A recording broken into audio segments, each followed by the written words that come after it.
Welcome to the deep dive.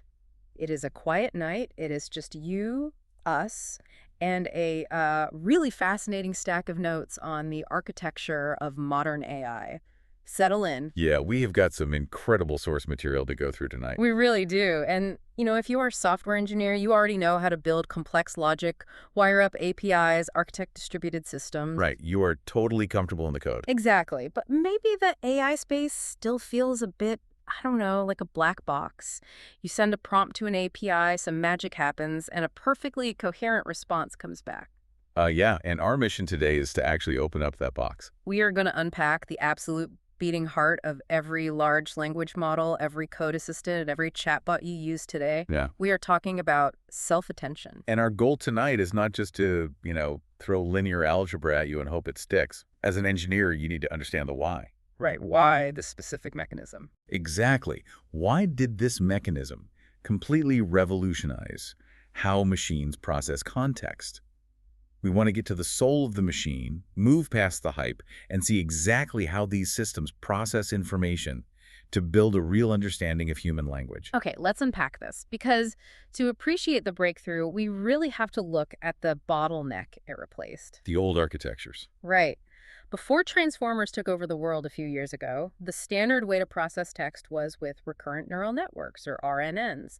And from a programming perspective, they process text exactly the way we read it, which is sequentially, from left to right, one single word at a time. Moving word by word meant they carried forward a compressed summary of everything they had seen so far in a hidden state variable.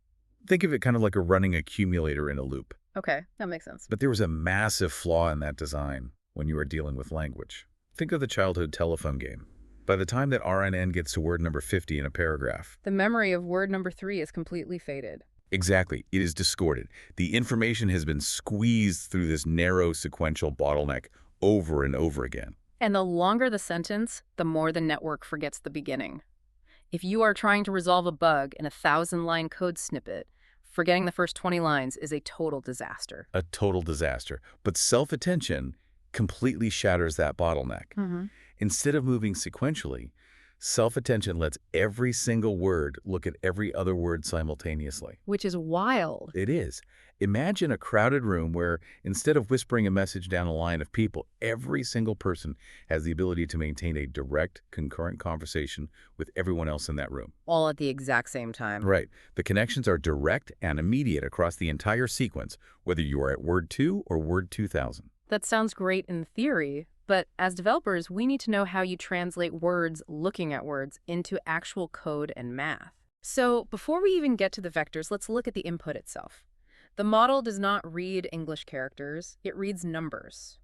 We break the sentence down into chunks, which we call tokens. And once you have your tokens, you map each one to an embedding. Right. Think of an embedding as a giant array of floating point numbers, let's say 512 of them. And that array captures the basic dictionary definition of that word. So it is a coordinate in high-dimensional space where words with similar meanings are grouped together. Exactly. So we start with this 512-dimensional array for every token. But self-attention requires 3 distinct vectors for every single token. Right. The query, the key, and the value. Q, K, and V. How do we conceptualize those? To really visualize these 3 vectors, there is a classic metaphor from the sources we can use, the library search. I love this one. Imagine you walk into a massive library. You have a very specific question in your head. Let's say you are thinking, I need information about ancient Roman aqueducts. That question you are carrying, that is your query vector. It represents exactly what you are looking for. So the query is essentially asking, what am I looking for in this specific context? Yes. And you cannot have a query without something to search against. Yeah. That brings us to the shelves.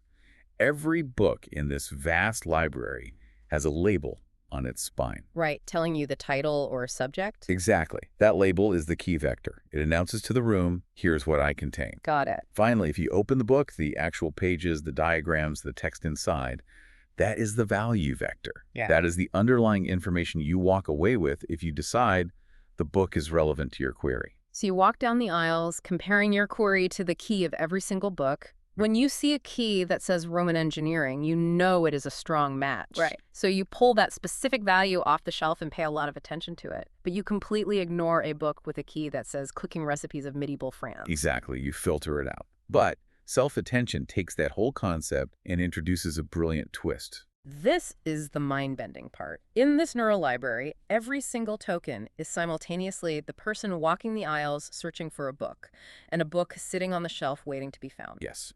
Every single token does all three jobs. It generates its own query to search the rest of the sentence.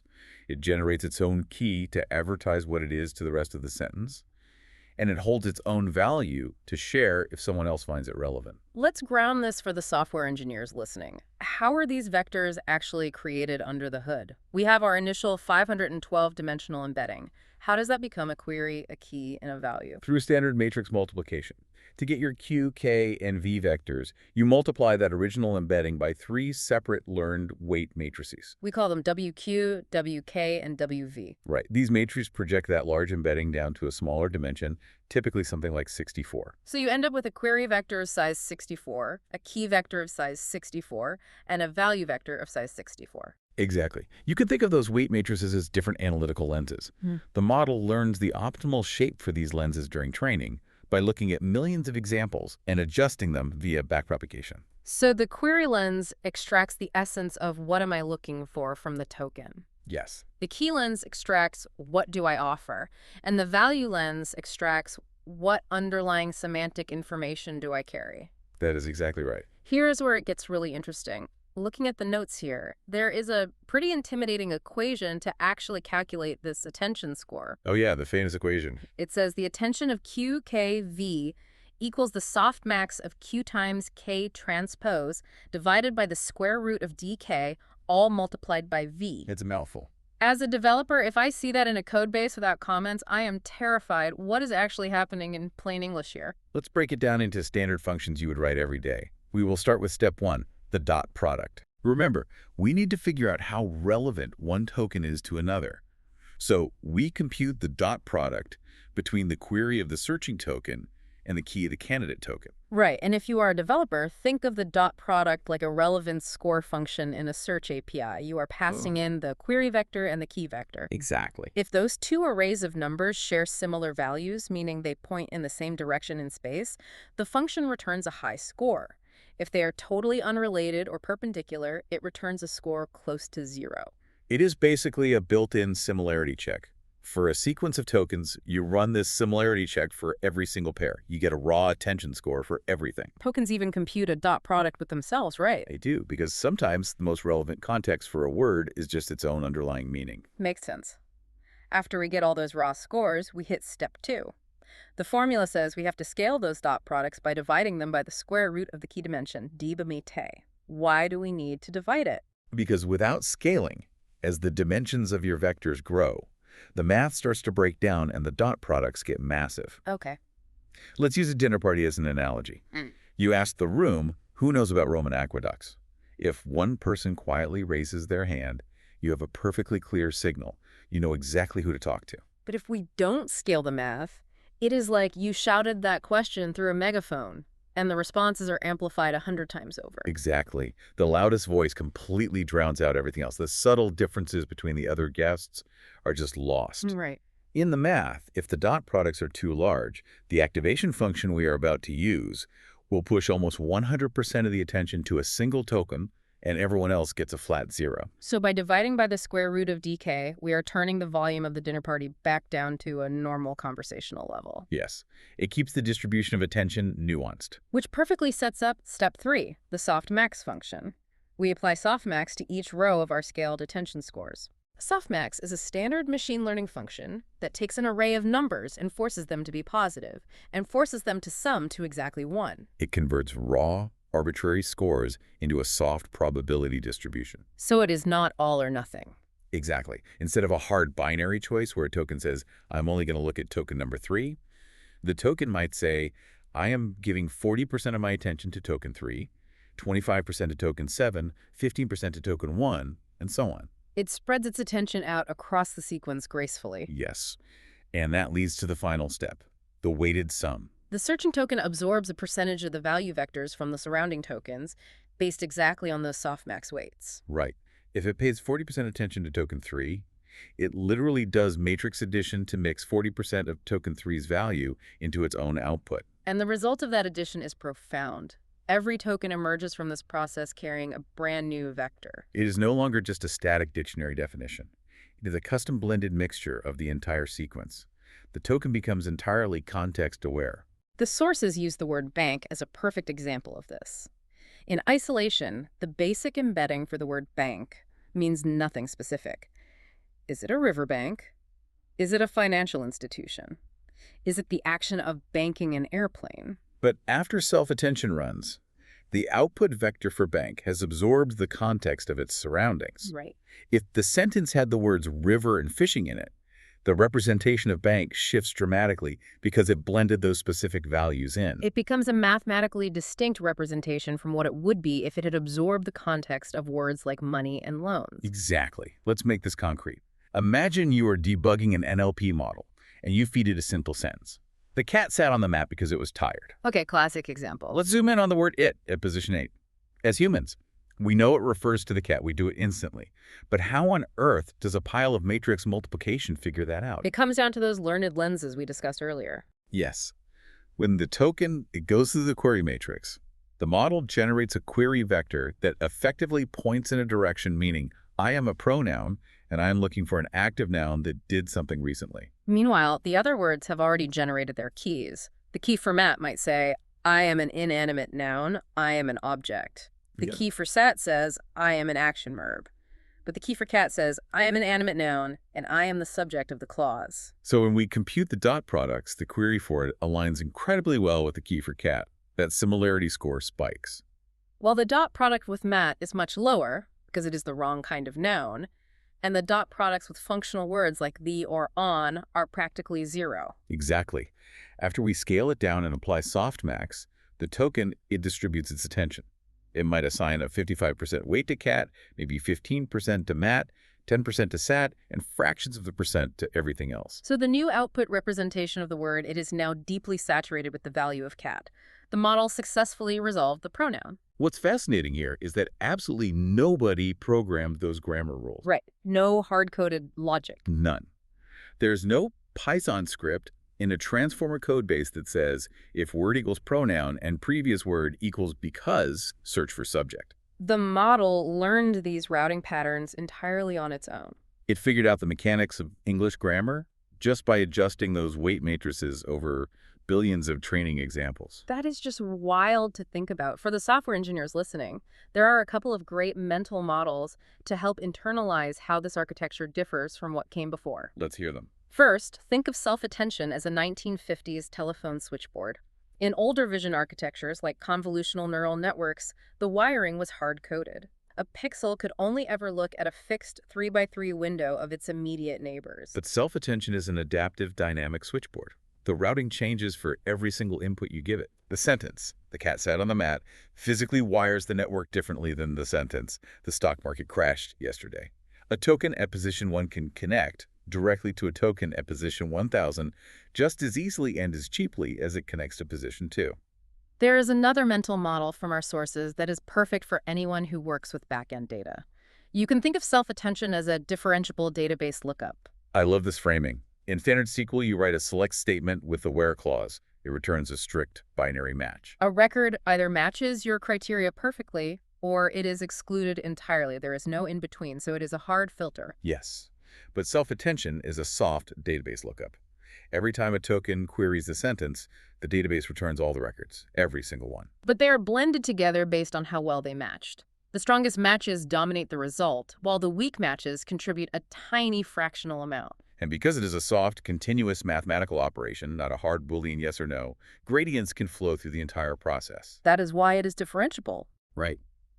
When the model makes a mistake, the error signal can flow backward through the math, allowing the network to use backpropagation to actually train and improve its own querying logic over time. That is incredible. If we connect this to the bigger picture, this differentiable concurrent design is exactly why self-attention replaced RNNs. Because you do not have to wait for token 3 to finish its loop before you process token 4. You can compute all these Q, K, and V vectors and all these attention scores for all pairs at the exact same time. It is highly parallelizable, which makes it perfect for the massive matrix crunching capabilities of modern GPUs. So what does this all mean? It means we have an incredibly powerful, dynamic system that understands context better than anything humanity has ever built. But there is a catch. There is always a trade-off in engineering. Always. And here, the fundamental bottleneck comes down to big O complexity. The cost of this perfect all-to-all connectivity is O of n squared. That quadratic cost is the great limiting factor of transformer models today.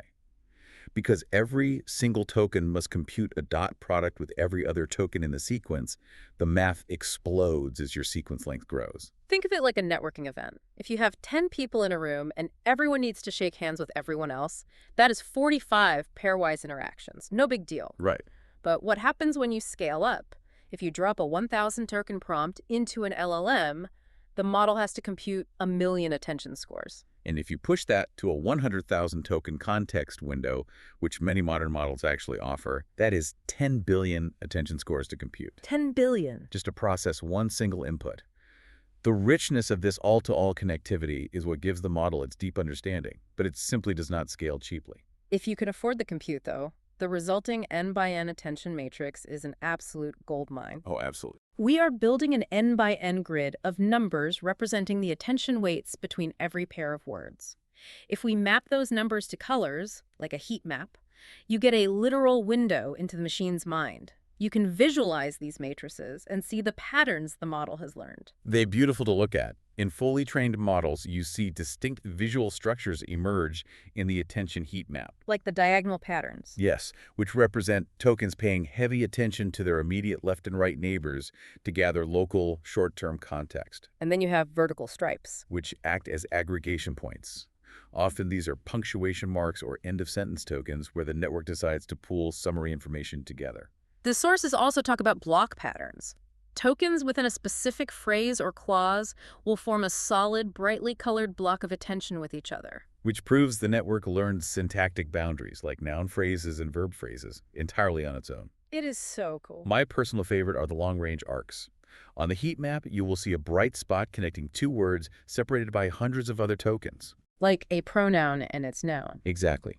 That is the model successfully tracking a corference, linking a pronoun back to a character introduced 3 paragraphs ago, or maintaining the logical consistency of a topic across a long document. You are literally watching the model reason in real time. It is incredible to visualize. Just to summarize what we have covered today, every time you open your favorite code assistant to debug a script or prompt a chatbot to summarize an article, there are billions of these query, key, and value computations happening in parallel in the background. Right. The tokens are silently talking to each other, comparing their keys to incoming queries, blending their values based on the softmax distribution, and dynamically routing information to build a rich, context-aware understanding of your prompt. And by understanding that underlying mechanism, you no longer have to look at an LLM as a black box API. No more magic. Right. You know exactly how it builds context, resolves ambiguity, and mimics human reasoning. You understand the fundamental software architecture that the entire generative AI revolution is built upon. We want to leave you with one final thought to mull over. Everything we talked about today was just a single self-attention mechanism processing a sequence, but the sources note that modern transformers use something called multi-head attention. Yes, they do. They run dozens of these self-attention mechanisms concurrently on the exact same text, so the model can simultaneously track grammar with one head, sentiment with another, and long-range references with yet another. Which brings up a staggering engineering challenge. If a single attention mechanism already has an explosive quadratic O of n-squared computational cost, what happens to the memory requirements and the hardware ceilings when we start running dozens of attention heads at the exact same time? It scales incredibly fast. And what happens when developers try to push those context windows past 100,000 tokens, aiming for millions of tokens? How long can our silicon actually keep up with the math? It is the defining question of AI hardware right now. Something to think about the next time you drop a massive code base into your LLM. Until next time, keep diving deep.